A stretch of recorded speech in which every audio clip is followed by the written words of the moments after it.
Today I will make an unreal and epic battle of the 5 LEGO fantasy armies. Among them will be orcs, knights, fabulous heroes, and many others. Watch to the end to see this epic battle and find out who will be stronger. Well, with you as always Papa Lego, let's go! The first army I will assemble will be an alliance of people, which will include various lords and barons. This is Emperor Numerius Loomis III. For his knights, I used figures from the Old Castle and Kingdom series. The main colors of this army are gray, blue, and gold. The Emperor has a commander-in-chief who leads the troops into battle, as well as a detachment of guards, heavy-mounted knights. The bulk of the infantry are pikemen with long lances and light warriors with short swords. Thus, I managed to gather about 16 warriors and unite them into one well-coordinated cohort. It will be headed by a standard bearer, who shows the enemies with his banner that very soon they will feel the sharpness of the blades of the Army of Light. On the other flank will be the heavier infantry. These are more experienced knights in heavy armor. Now such armor with a pattern is rare, but I managed to collect a small detachment of such plate knights. Heavy dwarves from the northern mountains will help to strengthen their squad. These gnomes are completely custom and parts for them can be found in modern kits. By changing shields, beards and weapons, I managed to make their squad very diverse. And together with the knights, it turned out to be a dangerous and serious combat unit. Paladins from the Imperial Order of Light instill fear in the hearts of enemies. They are protected not only by armor, but by the very power of light. And each of these paladins is worth a whole detachment of ordinary warriors. They use mountain griffins as transport, so they are dangerous even in the sky. There are also ranged warriors in the Army of Light. Among the Imperials there are no magicians and sorcerers, they rely only on mechanisms. Therefore, all my shooters are equipped with heavy chain mail and armed with powerful crossbows.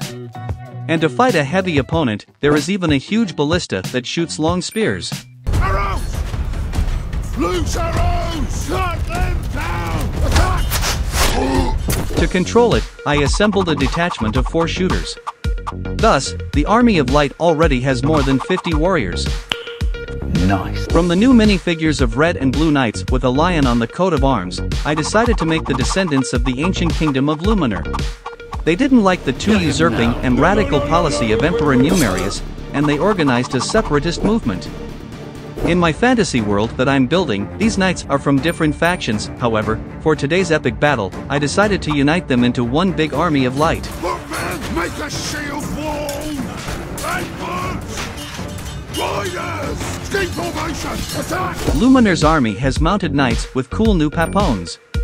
One of them is a distant descendant of the first king of Luminar. These riders make a great addition to the Imperial Guard squad. Among the infantry are pikemen with long spears, royal guards with long axes, and heavy armored infantrymen. By combining all these figures together, I assembled another cohort for the other flank.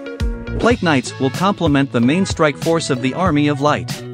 And the Luminar archers, along with the rest of the archers, will cover the enemy with a hail of arrows on the ground, and cover the infantry from air targets. It already seems to me that this army will punish anyone who gets in its way. But let's not jump to conclusions. Next, we will gather an army of orcs, goblins, trolls and other representatives of vile, but very strong warriors. This army also consists of 2 factions, the steppe orcs and the swamp trolls. The first is commanded by a huge goblin, Gorgoth the Serpent Strangler. On his shoulder is the head of a defeated Serpent King, in his left hand is a fist weapon, and in his right is a huge flail. To make the steppe orcs themselves, I used minifigs from the Lord of the Rings and orcs from Minifigures Series 24. By combining the parts together, I was able to make a squad of various orc foot soldiers.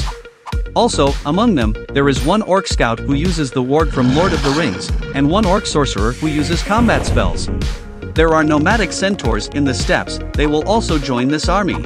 I also tried to make them as diverse as possible. But the most powerful combat unit of this faction is the Desert Crater, a rare huge creature that lives in the few caves of the desert. Such a monster is able to cope even with an entire army of knights. The second part of the army consists of swamp trolls and cyclops that live in the southern swamps. Zorgal Sticky, a huge nasty slug, proclaimed himself king of those lands. The infantry of their army consists of ferocious berserkers with two-handed axes, combat heavy trolls and huge, dumb giants. As transport, the trolls use the lizards that are found in these jungles.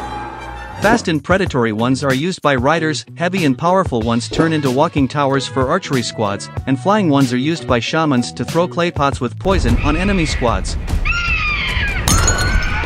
Such a large number of units makes you wonder which of these armies will be stronger. Of course, what a fantasy world without magic and sorcery. This is the hallmark of the next army. Defenders of the city of magicians Karandar, which is located in the western forest.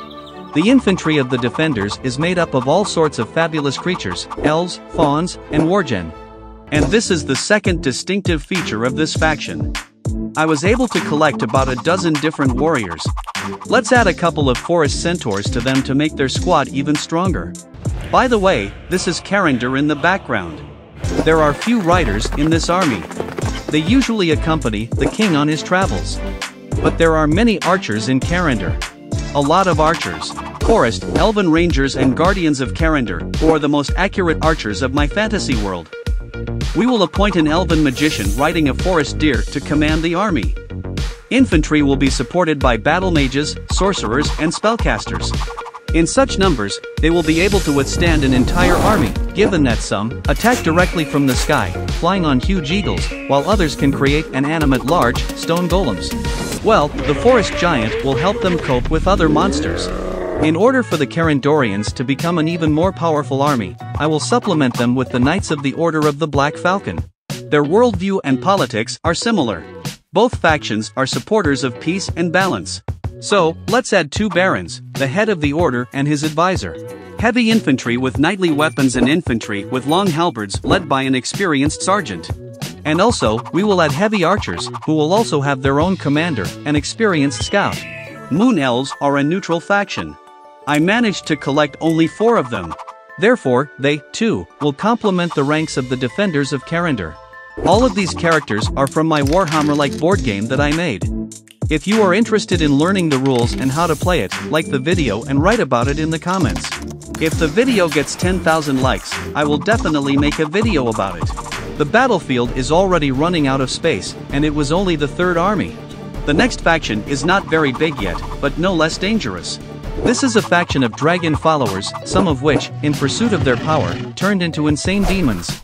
At the moment, among them there is a detachment of knights and foot soldiers from the latest LEGO castle sets and their Dark Lord.